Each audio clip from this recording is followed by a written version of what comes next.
Desde a proclamação da independência do Brasil, em 7 de setembro de 1822, havia grupos que defendiam a ideia de o Brasil se tornar uma república, ao invés de uma monarquia.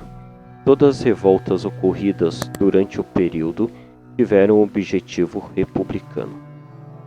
Entretanto, durante o segundo reinado, essas questões se intensificaram.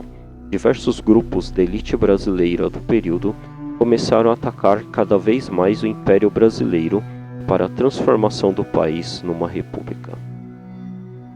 Temos que levar em conta que o Brasil era a única nação monárquica na América, e o país estava cercado de países que já nasceram republicanos após sua independência, tendo como influência a Revolução Francesa e a independência dos Estados Unidos.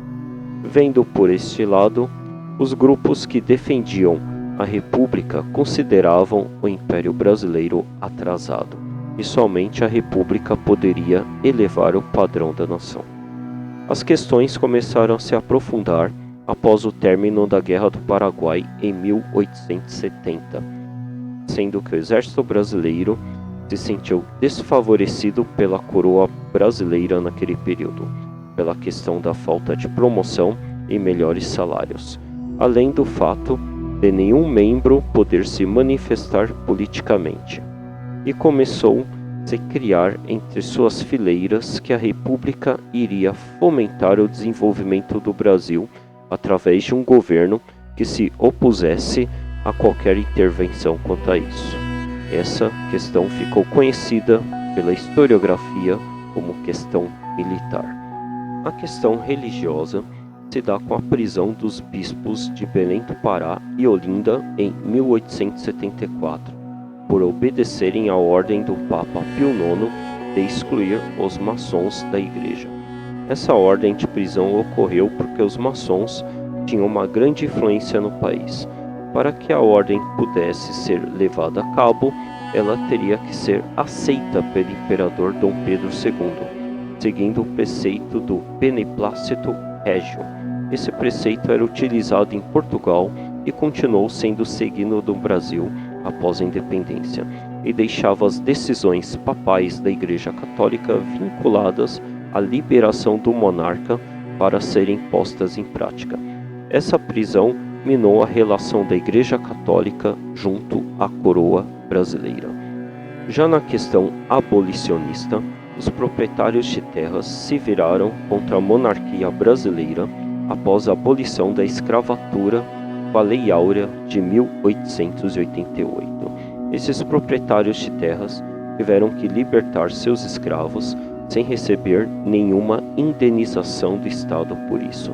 Dessa forma, tornaram-se republicanos, sendo chamados de republicanos de última hora ou republicanos de 13 de maio, fazendo referência à data da assinatura da Lei Áurea, 13 de maio de 1822, pela princesa Isabel.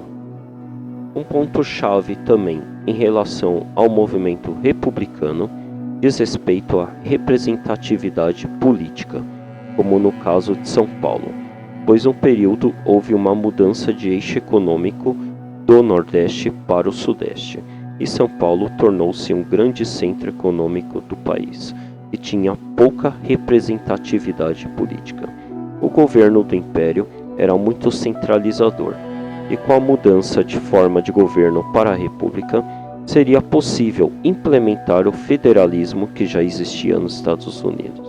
O federalismo tem como premissa descentralizar o poder central e dar autonomia para as diversas regiões que compõem o Estado, algo que temos hoje no papel, mas não se dá de forma alguma na prática, tendo Brasília todo o poder centralizado em mãos. Como se pode perceber, o movimento republicano se deu entre a elite brasileira. Mas e o restante do povo? Ele era favorável à república? Na realidade, a população venerava o imperador Dom Pedro II e era totalmente favorável com a continuidade do governo monárquico no país.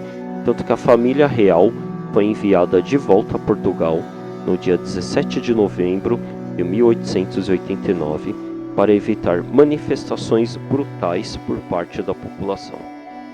Resumindo, mais uma vez na história, houve um movimento de tomada de poder, por uma elite ressentida por não ter o poder que pretendia, para substituir uma elite que se mantinha no poder, deixando a população da mesma forma que já estava, sem grandes mudanças até os nossos dias atuais.